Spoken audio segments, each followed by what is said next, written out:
ನಿಮ್ಮ 20ಸ್ನಲ್ಲಿದ್ದೀರಾ ಅಂದರೆ ಕೇರ್ಫುಲ್ ಆಗಿ ಕೇಳಿ, ಯಾಕಂದ್ರೆ ಈಗ ನೀವು ಮಾಡೋ ಮಿಸ್ಟೇಕ್ಸ್ ನಿಮ್ಮ ಎಂಟೈರ್ ಫ್ಯೂಚರ್ನ ಸೈಲೆಂಟ್ ಆಗಿ ಶೇಪ್ ಮಾಡ್ತವೆ.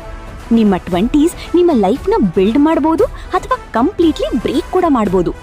ಮೋಸ್ಟ್ ಪೀಪಲ್ ಇದನ್ನ ಲೇಟ್ ಆಗಿ ರಿಯಲೈಸ್ ಮಾಡ್ತಾರೆ, ಆಲ್ರೆಡಿ ಇಯರ್ಸ್ ವೇಸ್ಟ್ ಆದ್ಮೇಲೆ. 20 ಇಯರ್ಸ್ ಆದ್ಮೇಲೆ ಯಾರು ಈ ಟ್ರೂತ್ ಹೇಳೋದಿಲ್ಲ. ಆದ್ರೆ ರಿಯಾಲಿಟಿ ಏನಂದ್ರೆ 20s ಅಂದ್ರೆ ಫನ್ ಮಾತ್ರ ಅಲ್ಲ, ಫ್ಯೂಚರ್ ಬಿಲ್ಡ್ ಮಾಡೋ ಇಯರ್ಸ್. ಈ ಇಯರ್ಸ್ ವೇಸ್ಟ್ ಮಾಡಿದ್ರೆ ರಿಗ್ರೆಟ್ ಇಮಿಡಿಯೇಟ್ ಆಗಿ ಬರೋದಿಲ್ಲ. ಒಂದಿನ ಸಡನ್ಲಿ ಲೈಫ್ ನೋಡಿ ನಾನು ಟೈಮ್ ಯಾಕೆ ವೇಸ್ಟ್ ಮಾಡಿದೆ ಅನ್ನೋ ಫೀಲಿಂಗ್ ಬರುತ್ತೆ. ಒಂದಿನ ನಿಮಗೆ ವರ್ಲ್ಡ್ ಕಾಂಕರ್ ಮಾಡ್ಬೋದು ಅನ್ನಿಸ್ತದೆ. ನೆಕ್ಸ್ಟ್ ಡೇ ಬೆಡ್ ಮೇಲೆ ಲೈ ಆಗಿ ನನ್ನ ಲೈಫ್ನಲ್ಲಿ ನಾನು ಏನು ಮಾಡ್ತಿದ್ದೀನಿ ಅಂತ ಕನ್ಫ್ಯೂಸ್ ಆಗ್ತೀರಾ. If that sounds like you, trust me, you are not alone. ಆದರೆ ಕೆಲವು ಲೆಸನ್ಸ್ ನಿಮಗೆ ಇಯರ್ಸ್ ಆಫ್ ಸ್ಟ್ರೆಸ್ ಸೇವ್ ಮಾಡಬಹುದು. ಈಗ ಬ್ರೂಟಲ್ ಟ್ರೂತ್ ಕೇಳಿ, ನಿಮ್ಮ 20ಸ್ನಲ್ಲಿ ಮಾಡೋ ಚಾಯ್ಸಸ್ ಮುಂದಿನ 40 ಇಯರ್ಸ್ ಈಸಿ ಆಗ್ತದಾ ಅಥವಾ ಹಾರ್ಡ್ ಆಗ್ತದಾ ಅಂತ ಡಿಸೈಡ್ ಮಾಡುತ್ತೆ. ಈ ಡೆಕೇಡ್ ಪ್ರಾಕ್ಟೀಸ್ ರೌಂಡ್ ಅಲ್ಲ, ಇದು ನಿಮ್ಮ ಲೈಫ್ ಫೌಂಡೇಶನ್.